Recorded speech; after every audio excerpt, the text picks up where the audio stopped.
കോഴിക്കോട് നിന്നും ബസ് കയറി നമ്മളിപ്പോൾ പോകുന്നത് മൂന്നാറിലേക്കാണ്.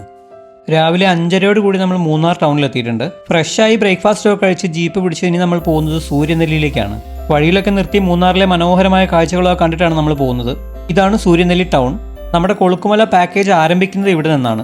നമ്മളെ പിക്ക് ചെയ്യാൻ വന്നിട്ടുള്ള ജീപ്പിൽ കയറി നമ്മളങ്ങനെ കൊളുക്കുമലയിലേക്ക് പോവുകയാണ്. ഏകദേശം 14 കിലോമീറ്ററോളം ഈ കാണുന്ന പോലെയുള്ള ഓഫ് റോഡ് യാത്രയാണ്. അരമണിക്കൂർ നീളുന്ന ആ ഒരു സാഹസിക യാത്രയുടെ അവസാനം നമ്മൾ എത്തിച്ചേരുന്നത് ഈ കാണുന്ന കൊളുക്കുമല ബേസ് ക്യാമ്പിലാണ്. 12:30 കൂടി നമ്മളിവിടെ എത്തിയിട്ടുണ്ട്. നമ്മൾ നേരെ പോയത് നമ്മുടെ ടെൻറ്റിലേക്കാണ്. ഇന്ന് രാത്രി നമ്മൾ ഈ ടെൻറ്റിനകത്താണ് കഴിയാൻ പോകുന്നത്. ജീവിതത്തിൽ ആദ്യമായിട്ടാണ് ഞാൻ ടെൻറ്റിനകത്ത് സ്റ്റേ ചെയ്യാൻ പോകുന്നത്. ആദ്യം തന്നെ നമുക്ക് ഇതിൻ്റെ ചുറ്റുപാടുള്ള കാഴ്ചകളൊക്കെ ഒന്ന് കണ്ടിട്ട് വരാം.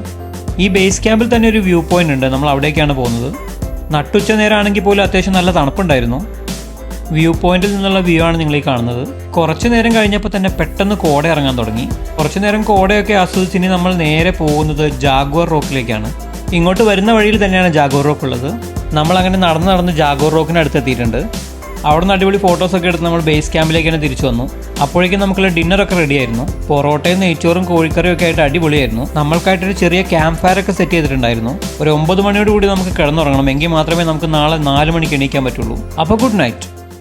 അടുത്ത ദിവസം 4 മണിക്ക് എണീറ്റ് 4:00 കൂടി നമ്മൾ ബോസ് പീക്കിലേക്കുള്ള ട്രക്കിങ്ങിന് റെഡി ആയിട്ടുണ്ട്. നമ്മുടെ പാക്കേജിൽ ഈ ഒരു ട്രക്കിംഗ് കൂടി ഇൻക്ലൂഡഡ് ആയതുകൊണ്ട് നമുക്ക് ഇതിന് പൈസ കൊടുക്കേണ്ടതില്ല. അല്ലെങ്കിൽ 700 രൂപയാണ് ഇതിന്റെ ചാർജ്.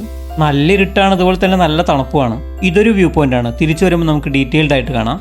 ഏകദേശം ഒരു 2 കിലോമീറ്ററോളം നമ്മൾ ഇരുട്ടത്ത് ട്രക്ക് ചെയ്ത് നമ്മളിപ്പോൾ ബോസ് പീക്കിലെത്തിയിട്ടുണ്ട്. ഇത്രയും കഷ്ടപ്പെട്ട് നമ്മളിവിടെ വന്നിരിക്കുന്നത് ഇവിടുത്തെ സൺറൈസ് കാണാനാണ്. ചുറ്റുപാടും ക്ലൗഡ് ബെഡൊക്കെ ആയിട്ട് നല്ല അടിപൊളി അറ്റ്മോസ്ഫിയർ ആണ്. സമുദ്രനിരപ്പിൽ നിന്നും ഏകദേശം 7120 ഫീറ്റ് ഉയരത്തിൽ നിന്നിട്ടാണ് നമ്മളിപ്പോൾ സൺറൈസ് കാണാൻ പോകുന്നത്. ആ മനോഹരമായ കാഴ്ച ഇതാ കണ്ടോളൂ. വീഡിയോയിൽ നിങ്ങൾ എത്രത്തോളം കാണാൻ പറ്റുന്നുണ്ടെന്ന് എനിക്കറിയില്ല. പക്ഷേ ഇതൊക്കെ നമ്മൾ ലൈഫിൽ ഒരിക്കലെങ്കിലും അനുഭവിക്കേണ്ട കാഴ്ചകളാണ്. ഇവിടെ നിന്ന് നോക്കിക്കഴിഞ്ഞാൽ മീശപ്പുലിമലയൊക്കെ കാണാൻ പറ്റും.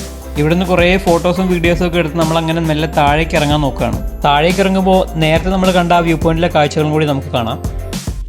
ഈ പ്രദേശമൊക്കെ കൊളുക്കുമല ടീ എസ്റ്റേറ്റിൻ്റെ ഭാഗമാണ്. അവിടുന്ന് താഴേക്ക് ഇറങ്ങി വീണ്ടും നമ്മൾ ബേസ് ക്യാമ്പിൽ എത്തിയിട്ടുണ്ട്. ബ്രേക്ക്ഫാസ്റ്റ് ഒക്കെ കഴിച്ചിട്ട് ഇനി നമ്മൾ പോകുന്നത് കൊളുക്കുമല ടീ ഫാക്ടറി കാണാനാണ്.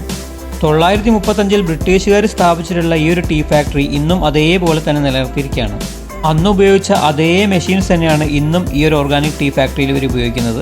ഫാക്ടറിക്ക് അവധിയായിട്ട് പോലും തേയില ഉണ്ടാക്കുന്നത് എങ്ങനെയാണെന്നുള്ളത് ഇവർ നമുക്ക് ഡെമോൺസ്ട്രേറ്റ് ചെയ്ത് തന്നു. നമ്മുടെ പാക്കേജിലുള്ള അവസാനത്തെ സ്ഥലമായിരുന്നു ടീ ഫാക്ടറി. ടെൻ്റൊക്കെ വെക്കേറ്റ് ചെയ്ത് നമ്മൾ മടക്കയാത്ര ആരംഭിക്കുകയാണ്. ക്യാമ്പിംഗ് ടെയിൽസിന്റെ 3500 രൂപയുടെ പാക്കേജിലാണ് നമ്മൾ പോയിട്ടുള്ളത്. ഫുൾ ഐറ്റിനറി വേണ്ടവർ കമന്റ് ചെയ്യുക.